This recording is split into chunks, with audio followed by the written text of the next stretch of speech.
মজাদার গল্প উকুন বুড়ি। একদা এক উকুন বুড়ি ছিল, আর উকুন বুড়ি যখন তার স্বামীকে খেতে দিত তার মাথা থেকে ঝরঝর করে উকুন পড়তো। এই জন্য সে খুব দুঃখিত ছিল। ভাতের পাতে উকুন পড়ার জন্য বুড়ো একদিন বুড়িকে লাঠি দিয়ে মারলো। সেই দুঃখে বুড়ি রাগে ভাতের হাঁড়ি রেখে নদীর ধারে চলে গেল। সেই নদীর ধারে বসেছিল এক কাক। কাক বুড়িকে দেখে জিজ্ঞেস করলো, ও বুড়ি, কোথায় যাও? বুড়ি বলল, স্বামী মারলো রাগে তাই ঘর গৃহস্থ ফেলে যায়। তখন কাক জিজ্ঞেস করলো, বুড়ি, তোমার বর তোমায় মারলো কেন?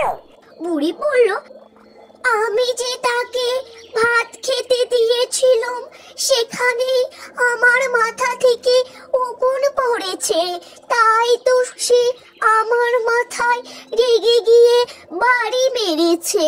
বুড়িমার কথা শুনে কাক বুড়িমাকে বলল, তুমি দুঃখ পেও না বুড়িমা, তুমি আমার বাড়ি চলো। আমি শুনেছি তুমি নাকি খুব ভালো রান্না করো। কাকের কথা মতো বুড়ি চলল কাকের বাড়ি। কাকের বাড়ির রাঁধুনি হয়ে কাকের বুড়িমার রান্না করে দেয়া খাবার খুবই ভালো লাগতো। আর তার সাথে যদি দু একটা বুড়ির উকুন খাবারের সাথে পড়তো তাতে কাক অনেক খুশি হতো। একদিন কি হয়েছে, কাক এক মস্ত বড় মাছ ঠোঁটে করে এনেছে। এনে বুড়িমাকে বলল, বুড়িমা, এই মাছ দিয়ে একটু ভালো তরকারি করো তো, আর জমিয়ে খাবো। এই বলে বুড়িমাকে মাছ দিয়ে কাক আরো খাবারের খোঁজে রওনা দিল। এরপর বুড়িমা সেই মাছ রান্না করতে করতে কখন যে মাথা ঘুরে সেই উনুনের উপরই পড়ে গেছে তার কোনো হুঁশ নেই কারো। দুপুর বেলায় কাক খেতে এসে বুড়িমার এই অবস্থা দেখলো। তখন বুড়িমা মারা গেছেন। বুড়িমা মারা যাওয়ার শোকে কাক 7 দিন কিছুই খেলো না, কেবলই নদীর ধারে বসে বসে কাঁদতে থাকলো। হঠাৎ একদিন নদী বলল কাককে, কাক ভাই, তোমার কি হয়েছে? 7 দিন ধরে এখানে বসেই আছো, কিছু খাওয়া দাওয়া করছো না, কি হয়েছে তোমার? আরে নদী ভাই, সে অনেক দুঃখের ব্যাপার, আমার সর্বনাশ হয়ে গেছে। কি হয়েছে তোর? আগে বল দেখি, তারপর আমি সেটা ঠিক করার জন্য যা করতে হয় ভেবে দেখবো। আমি তা তোমায় বলতে পারবো না নদী ভাই। কেন তা আমায় তুই বলতে পারবি না? তাহলে তখনই তোমার নদীর সব জল শুকিয়ে ফেরিয়ে যাবে। 7-5 না ভেবে নদী বলল, তুই বল তো। উকুন বুড়ি উড়ে মরল, কাক 7 দিন উপোস রইল। সঙ্গে সঙ্গে নদীর জল ফেনিয়ে গেল। আর সেই নদীতেই জল খেতে আসতো এক হাতি। হাতি নদীর ধারে জল খেতে এসে নদীর এই অবস্থা দেখে নদীকে জিজ্ঞেস করলো, হ্যাঁ রে নদী ভাই, তোর এই হাল হলো কি করে? তোর সব জল এভাবে ফেলিয়ে শুকিয়ে গেল কিভাবে? আমি যদি সে কথা তোমায় বলি তোমার কিন্তু লেজ খসে পড়ে যাবে। তখন হাতি 7-5 না ভেবে বলল, সে যা হয় হবে, তুই বল তো দেখি। তখন নদী বলল হাতির কথায়, উকুন বুড়ি পুড়ে মরলো, কাক 7 দিন উপোস রইল, নদীর জল সব ফেনিয়ে গেল। যেই না নদী বলেছে সঙ্গে সঙ্গে হাতির লেজ খসে পড়লো। হাতি তখন কাঁদতে শুরু করলো। সে তো হাতির কি কান্না! তারপরে বাড়ি ফিরে যাওয়ার পথে হাতির দেখা হলো এক গাছের সাথে।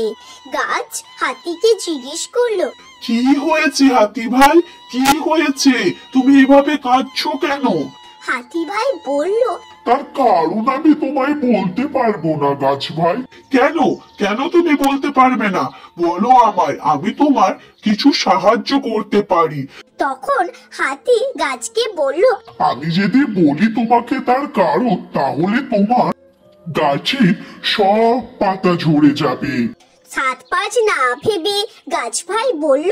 তুমি বলো দেখি। তখন হাতি বলল, উকুন বুড়ি পুড়ে মরলো, কাক 7 দিন উপোস রইল, নদীর জল সব ফেনিয়ে গেল, হাতির লেজ খসে পড়লো। অমনি যেই থেমেছে হাতি তখনই গাছের সব পাতা ঝরে পড়ল। তারপর সেখানে এসে হাজির হলো টুনি পাখি। সে গাছকে দেখে বলল, গাছ ভাই, তোমার এই অবস্থা হলো কি করে? আমি তো এই একটু আগে দেখলাম তুমি ভালো ছিলে, খাবার খুঁজে এসে দেখি তোমার এই অবস্থা, তা হলো কি করে? সে কি দুঃখের কথা টুনি, তোকে আমি বলি কি করে? এক্ষুনি যদি বলি তোর এক্ষুনি একটা চোখ কানা হয়ে যাবে, তোরও আমার মতো অবস্থা হবে। না না, আমি তোকে বলতে পারবো না। গাছ ভাই, তুমি ওসব বাদ দাও তো আজে বাজে কথা, তুমি বলো তোমার এই হাল করলো কে? টুনির জোড়াজুড়িতে গাছ ভাই বলল, উকুন বুড়ি পুড়ে মরলো, কাক 7 দিন উপোস রইল, নদীর জল সব ফেনিয়ে গেল, হাতির লেজ খসে পড়লো, গাছের পাতাও ঝরে পড়লো। গাছের বলা ছড়া শেষ হতে না হতেই টুনির এক চোখ কানা হয়ে গেল। সেই কানা চোখ নিয়ে টুনি ঘুরতে গেল রাজার বাগান বাড়িতে। তখন টুনির দেখা হলো রাজার রাখালের সাথে। রাজার রাখাল টুনিকে জিজ্ঞেস করলো, এই টনি, তোর চোখে আবার কি হলো রে? এই অবস্থা তোর খেয়ে করলো? তখন টুনি বলল, রাখাল ভাই, আমি যদি তোমায় সে কথা বলি, তোমার লাঠি কিন্তু তোমার হাতে আটকে যাবে, তখন কিন্তু কিছু করার থাকবে না। রাখাল বলল, তুই বল তো টুনি, তোর যত সব মাথায় আজে বাজে কথা। যেই না টুনি বলল, উকুন বুড়ি পুড়ে মরলো, কাক 7 দিন উপোস রইল, নদীর জল সব ফেনিয়ে গেল, হাতির লেজ খসে পড়লো, গাছের পাতা ঝরে পড়লো, টুনির চোখ কানা হলো। টুনির কথা শেষ হতে না হতেই রাখালের লাঠি রাখালের হাতে সজোরে আটকে গেল। সে ছাড়ানোর চেষ্টা করেও তা পারল না। রাখাল তার হাতে লাঠি নিয়ে তাড়াতাড়ি করে রাজপ্রাসাদে ফিরে গেল। রাজপ্রাসাদে গিয়ে দেখা হলো তার দাসীর সাথে। এই রাখাল, তুই তোর গরু মারার লাঠি নিয়ে আমাদের রাজপ্রাসাদে ঢুকেছিস কেন? সে কি আর সাধে ঢুকেছি গো দাসীমা? তুমি যদি সে কথা জানতে তবে এটা বলতে না। কি হয়েছে রাখাল, এই অবস্থা কেন তোর? আমি যদি সে কথা তোমায় বলি দাসীমা, তোমার কিন্তু ওই কুলো হাতে আটকে যাবে, ওটা আর কিছুতেই তুমি ছাড়াতে পারবে না। যাবে যাবে, তোর কি তাতে? তুই বল, তোর হলো কি করে এই অবস্থা? উকুন বুড়ি পুড়ে মরলো, কাক 7 দিন উপোস রইল, নদীর জল সব ফেনিয়ে গেল, হাতির লেজ খসে পড়লো, গাছের পাতাও ঝরে পড়লো, টুনির চোখ কানা হলো, রাখালের লাঠি হাতে আটকালো।